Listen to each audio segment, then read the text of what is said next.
பாத்தீங்களா என்ன சூப்பரா இருக்கு. இந்த பாருங்க எவ்வளவு சாஃப்ட்டா வந்திருக்கு பாருங்க.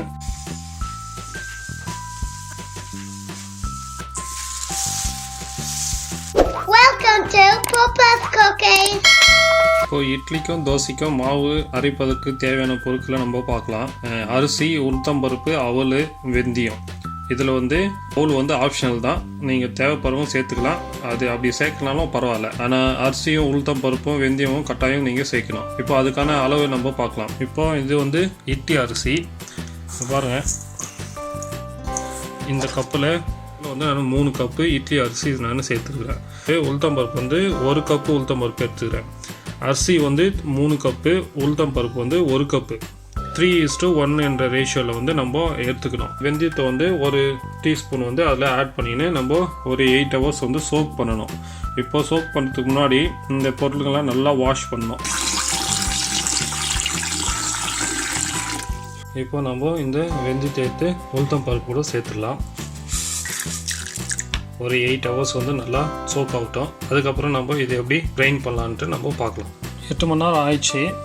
ஃபஸ்ட்டு நம்ம இந்த கிரைண்டர் எப்பயும் ஆனில் இருக்கணும். ஆன் பண்ணிட்டு தான் நம்ம எதுவுமே போடணும்.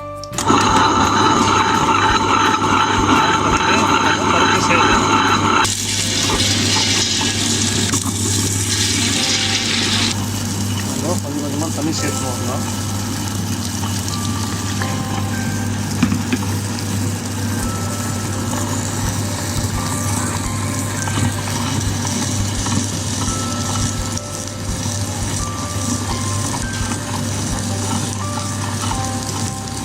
பார்த்தீங்களா, பருப்பு நல்லா அரைச்சி இனிமேல் நம்ம அரிசி சேர்க்கலாம்.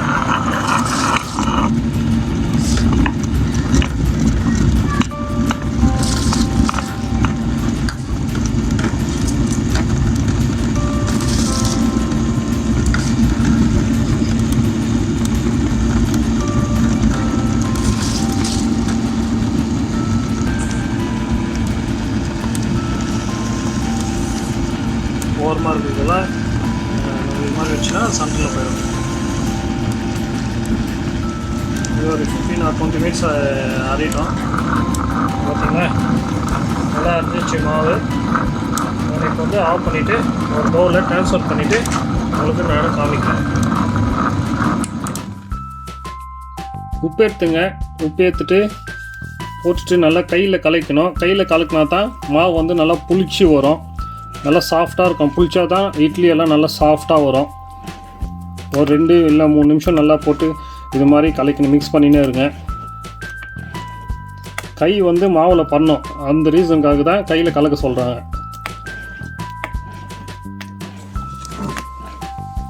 இங்கே இட்லி கரைக்கிறதுனா கொஞ்சம் நைஸாக அரைக்காமல் அதுக்கு முன்னாடியே எடுத்துருங்க. தோசைக்கு அரைக்கிறதுனா நல்லா நைஸாக அரைங்க. அப்போ தான் தோசை நல்லா வரும்.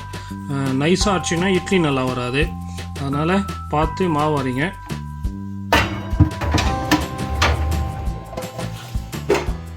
நேற்று நைட்டு நம்ம அரைச்சி வச்சிட்டோம். ஓவர் நைட் ஆகிருக்குது. மாவு எப்படி புளிச்சிருக்குதுன்னு பார்க்கலாம். நல்லா புளிச்சிருக்குது பார்த்தீங்களா. இதே மெத்தடில் நீங்கள் வீட்டில் செஞ்சு பாருங்கள். இட்லி பாத்திரத்தில் தண்ணி எடுத்துருக்கோம். இப்போது மூடி போட்டுட்டு இது தண்ணி பாயில் ஆகிற வரைக்கும் வெயிட் பண்ணலாம். ஸ்டீம் வரைக்கும் வெயிட் பண்ணலாம். தண்ணி நல்லா கொதிக்கிட்டோம். அது வரைக்கும் நம்ம இந்த இட்லி தட்டில் ஆயில் போட்டு க்ரீஸ் பண்ணிக்கலாம்.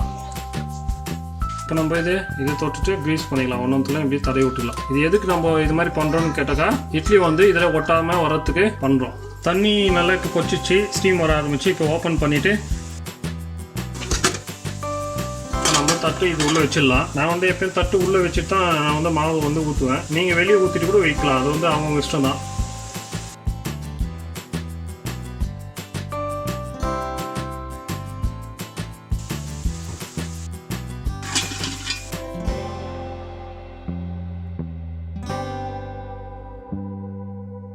இப்போ நம்ம இது கவர் பண்ணிவிட்டு 20 மினிட்ஸ் போட்டுட்டு ஓப்பன் பண்ணலாம். 20 நிமிஷம் ஆச்சு. நம்ம இப்போ ஓப்பன் பண்ணி பார்க்கலாம். சுட சுட இட்லி ரெடி. சாஃப்டான இட்லி, சுட சுட இட்லி. பிகினர்ஸ்க்காக தான் இது நான் சொல்கிறேன். டூத் பிக் எடுத்துட்டு இது மாதிரி குத்தி பார்க்கலாம்.